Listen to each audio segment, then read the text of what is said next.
सुस्वागतम. लग्नाची बेडी मालिकेच्या आजच्या भागामध्ये आता हार चोरल्यामुळे अन्वी खूप घाबरलेली असते आणि लगेच तिच्या बेडरूममध्ये येत अन्वी तिच्या मैत्रिणीला कॉल करते आणि म्हणते की माझ्याकडून खूप मोठी चूक झाली. अगं मी तो हार चोरायला नका होता आणि सगळे आता सिंधू मामीवरती नाव धरतायत आणि भीतीने मी तो हार सर्वजण माझ्या रूममध्ये बघतील म्हणून किचनमध्ये लपून ठेवलाय. तो आणू का? तर अन्वीची मैत्रीण म्हणते की नको अगं, तुझी आजी तिने जर बघितलं तर तुझं काही खरं नाही. तिने जर बघितलं ना ती तुझं लग्नच लावून देईल. अशी भीती आता अन्वीची मैत्रीण अन्वीला घालते. तर घाबरून अन्वी म्हणते की मग मी आता काय करू. तर इकडे रत्नबारख्यांच्या घरी सर्वजण आता हॉलमध्ये बसलेले असतात. तर काकू ही ऋतुजाला काहीतरी समजून सांगत असते आणि सिंधू ही सावीला भरवत असते. तेवढ्यात दरवाजावर टकटक असा आवाज करून इन्स्पेक्टर तिथे येतात. तर राघव, काकू, सिंधू सर्वजण इन्स्पेक्टरकडे बघतात. राघवला बघताच इन्स्पेक्टर जय हिंद करून राघवला म्हणतात की तुमच्या घरून चोरीचा फोन आला होता सर. तर राघव म्हणतो आमच्या घरातून ताबडतोब रत्नाकर आणि सर्वजण इन्स्पेक्टरकडे येतात. राघव सगळ्यांकडे बघत म्हणतो की कोणी कंप्लेंट केली तर सर्वजण नाही म्हणत माना हलवतात. तर राघव म्हणतो की एवढा एवढासा हार आपल्या घरातून चोरीला गेला आणि तुम्ही कंप्लेंट केली, मला कोणी कशी कल्पना दिली नाही. तेवढ्यात काकू म्हणते की इन्स्पेक्टर साहेब आमच्या घरी चोरी झाली आणि माझ्या मते यांनी चोरी केली. असे म्हणत काकू ही सिंधूकडे बोट दाखवते आणि म्हणते की यांना चौकशीसाठी तुम्ही घेऊन जा. तर इन्स्पेक्टर लगेच सिंधूला म्हणतात की मॅडम तुम्हाला आमच्या सोबत पोलीस स्टेशनला यावे लागेल. तेव्हा राघव म्हणतो की त्या कुठेही येणार नाहीये. तेवढ्यात विनू आणि सावत अन्वी दिदी म्हणत अन्वीच्या रूममध्ये येतात आणि म्हणतात की अगं बाहेर पोलीस आलेत आणि मोठ्या आजीने सांगितल्यामुळे ते माझ्या आईला पोलीस स्टेशनमध्ये नेणार आहेत म्हणतात. विनू म्हणतो की त्यांना जेलमध्ये नाही ना टाकणार, प्लीज अन्वी दिदी तू आमच्याबरोबर बाहेर चल. तर अन्वीसुद्धा आता बाहेर जाते. तर सिंधू म्हणते की मी चोरी केली नाही त्यामुळे मी चौकशीला घाबरत नाही. तर इन्स्पेक्टर म्हणतात चला आणि सिंधू ही इन्स्पेक्टरसोबत जाऊ लागते. तेवढ्यात पाठीमागून अन्वी तिथे येते. सिंधूला नेत असल्याचे बघताच अन्वी म्हणते की थांबा. तेव्हा लगेच इन्स्पेक्टर थांबतात आणि पुढे येत अन्वी म्हणते की इन्स्पेक्टर साहेब तुम्ही सिंधू मामीला कुठे नेऊ नका. तेव्हा काकू म्हणते की अन्वी तू यामध्ये पडू नकोस. काकू म्हणते की अन्वी तुझा यामध्ये काहीही संबंध नाहीये. तेव्हा अन्वी म्हणते की संबंध आहे म्हणूनच मी त्यांना थांबवते. अन्वी म्हणते की ॲक्च्युली सिंधू मामी गिल्टी नाही आहे, तिने काहीच केलं नाही. तर काकू म्हणते तुला कसं कळलं. तर राघव म्हणतो की एक मिनिट. राघव म्हणतो की ती गिल्टी नाही म्हणजे तिने हार चोरला नाही असं म्हणायचं का तुला. तर अन्वी म्हणते हो आणि मामा तो हार मी लपवलाय. ते ऐकून राघवला मोठा धक्का बसतो. तर काकू म्हणते की अन्वी तू हिला वाचवण्यासाठी स्वतः चोरी केली असं म्हणतेस. काकू म्हणते की आत्तापर्यंत हाराचा विषय चालू होता आणि तेव्हा तू काहीही बोलली नाही आणि आता इन्स्पेक्टर आले तर लगेच कशी बोलायला लागली अन्वी. अन्वी म्हणते की काकू मी तिथे तेव्हा सांगितलं नाही पण खरंच सिंधू मामी गिल्टी नाहीये. राघव म्हणतो की अन्वी तो हार कुठे लपवलाय ते घेऊन ये. तर लगेच किचनमध्ये जाऊन अन्वी तो हाराचा डब्बा घेऊन येते.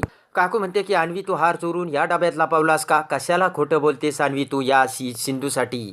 तर आता लगेचच अन्वीला आपण किचनमध्ये भीतीने तो हार कसा त्या डब्यामध्ये लपवला हे सर्व आठवतं.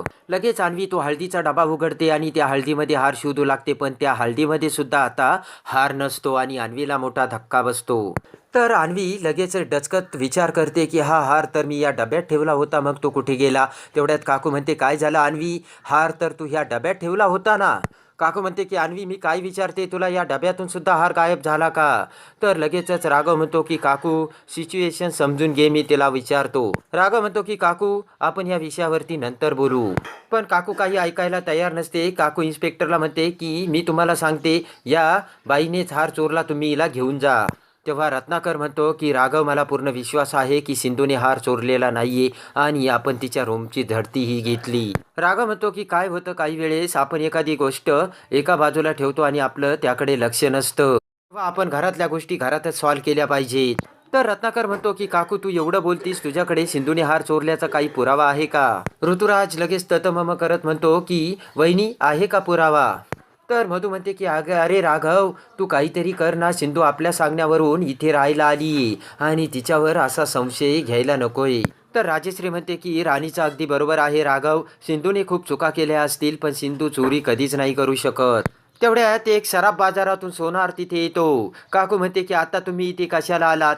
तर तो सोनार म्हणतो की आम्ही सराफ बाजारात नवीन सोन्याची पिढी उभी केली आणि तुमच्या घरातील अन्वी सोन्याचा हार घेऊन आमच्याकडे आली होती आणि तोच हार मी देण्यासाठी आलोय असे म्हणताच आता सर्व रत्नपारखी हादरतात. काकू म्हणते काय बोलताय तुम्ही? आणि सर्वजण अन्वीकडे बघू लागतात. तर आता अन्वीला यामधलं काहीच माहिती नसतं. तर आता ॲक्च्युली सिंधूनेच त्या सराफाला फोन करून सर्व हकीकत सांगितलेली असते आणि त्याप्रमाणे प्लान करून तो सराफ तिथे आलेला असतो आणि त्या हाराला पॉलिश करण्यासाठी सिंधूने तो हार त्या सराफाकडे दिलेला असतो. तर लगेचच इन्स्पेक्टर तो हार राघवकडे देत म्हणतात की सर चोरी झालेला हार हाच आहे का? तर राघव तो हार उघडतो आणि सिंधूकडे बघतो. तर राघव तो हार काकूकडे देतो. तर इन्स्पेक्टर म्हणतात की मॅडम चोरी केलेला हार हाच आहे का? तर काकू म्हणते हो.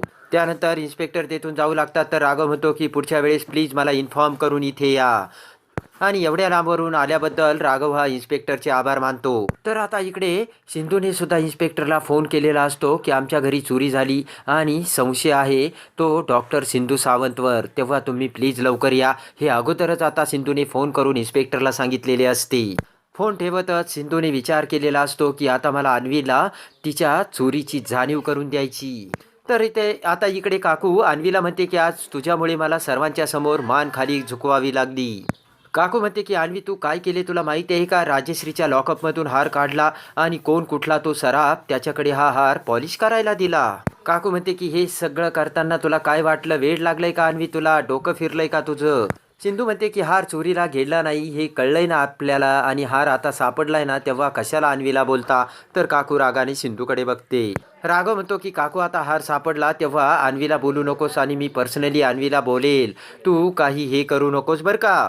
राघव म्हणतो काकू झालंय ना सॉल्व, दे ना सोडून, आता मी बोलतो त्या अन्वी बरोबर. त्यानंतर राघव हा सिंधूला म्हणतो की माझ्या घरचे सर्वजण तुम्हाला बोलले, तुमचा खूप अपमान झाला, तेव्हा सर्वांच्या वतीने मी तुमची माफी मागतो. आणि लगेचच सिंधू सावीला म्हणते की चल सावी आणि सावीला घेऊन आतमध्ये निघून जाते. तर सर्वजण आता अन्वीकडे बघू लागतात. तर आता इकडे अन्वी सिंधूच्या बेडरूममध्ये येत म्हणते की सिंधू मामी आय एम सो सॉरी, मीच तो नेकलेस चोरला होता आणि ज्या वेळेस सर्वांच्या रूमची झडती घेतली गेली तेव्हा मीच तो हार किचनमध्ये त्या हळदीच्या डब्यामध्ये ठेवला होता.